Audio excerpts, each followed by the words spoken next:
Hello everyone, it's Lindsay and it's Tuesday, so Tip Tuesday. This is going to be a very quick Tip Tuesday. I'd mentioned in last week's we're going to be talking about storage solutions for the next few weeks, and this week we're talking about patterned papers. And this storage solution definitely won't work for everybody. This is unique to how I use patterned papers and the projects I do, and so it may not be the solution that you were hoping I would bring to you, but let me show you what I do. So I have kind of started doing a lot of traveler's notebook spreads. I had a video yesterday showing one, and so that is kind of where I'm using a lot of my patterned papers. I didn't really use patterned papers before I started documenting in a traveler's notebook. I did occasionally use them in my Bible journaling, so I do have a few of those collections, but I don't do big 12 by 12 scrapbooking projects or anything like that. So I found for me, I started subscribing to the Felicity Jane kits, and in those kits you get several sheets of 12 by 12 patterned paper, and I wasn't using them because it was hard for me to find storage. I would stick them in the box, I wouldn't see them.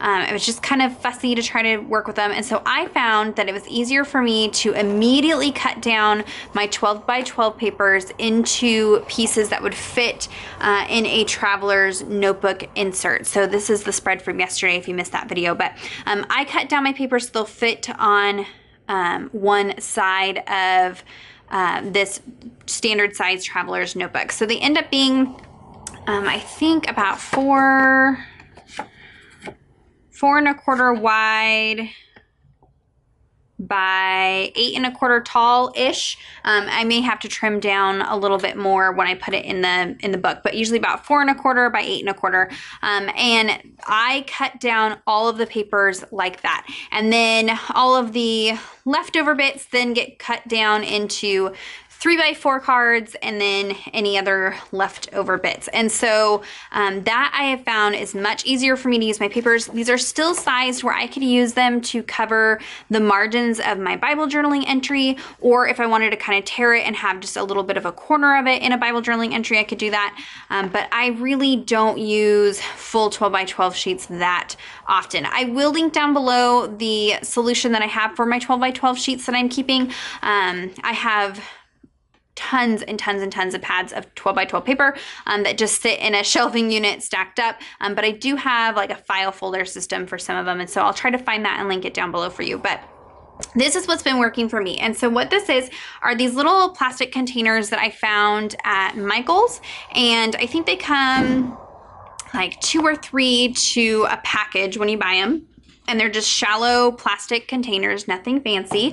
And then I went ahead and created some dividers. So I just cut down some cardstock to, I think these are like 8.25 wide by 4.5 tall. And then I use my We Are Memory Keepers tab punch to cut out some tabs and add those to the top of those dividers. And then I use a label maker to create some labels for the different collections. So you may not necessarily have to do that. You may want to sort these by colors or certain patterns, things like that. But for what I need them to be, they need to be companies. So I have all my things for Felicity Jane, and then I usually, since Felicity Jane has like kits that come together, I'll stick the coordinating alphas while I'm working with it. I'll stick the coordinating alphas, any larger embellishments all together, and that way I kind of know where everything is. Once I've moved on and I've finished using the kit, then this migrates into my other storage for alpha stickers and embellishments and things like that. But while I'm actively working with it, I kind of keep everything in this tub. And same thing up here, I have some of the stickers all together, the little journaling cards that come in the kits, but mostly paper products. As you get back here to like the Illustrated Faith, All People, All Nations collection, this is just their 12 by 12 papers cut down into those 4.25 by 8.25. These, I believe, are 3x4, and then these are just the small cut apart page, and then those are all together. And it makes it so I can just flip through very easily, see what patterns are in there. Same thing with the Fruit of the Spirit collection, Maggie Holmes collection, and then I have some extra ones. Back here, what I have is just some leftover larger pieces from other papers that I've used. Same thing with up front. These are smaller scrap pieces, and I can just dig through here if I'm looking for small pieces. I try to keep this pretty small. So if I've had a piece in here for a really long time and I haven't used it, then I just throw it away. I know that that's wasteful, but I find if I keep every single little piece of paper, it just gets to be too overwhelming. I never use it. I have new products coming in constantly, and so I just toss it. So if this little remnant piece has been in here for, you know, 6 months to a year, it's time to go. I'm not using it. So that's just what kind of works for me.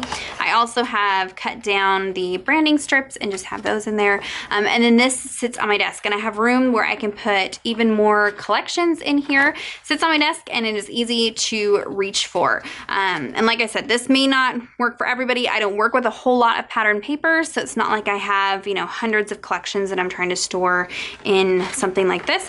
But I will try to find these on Michael's website and link them down below for you. I'll link that other storage solution down below for you guys. And so yeah, I hope that was helpful. I know that's really simple. If you have any questions or comments, be sure to leave those down below. Give this video a thumbs up if it was helpful. Subscribe to my channel if you're not already subscribed. Make sure you click on that bell notification button so that you don't miss any future videos. And until next time, thank you so much. Bye-bye.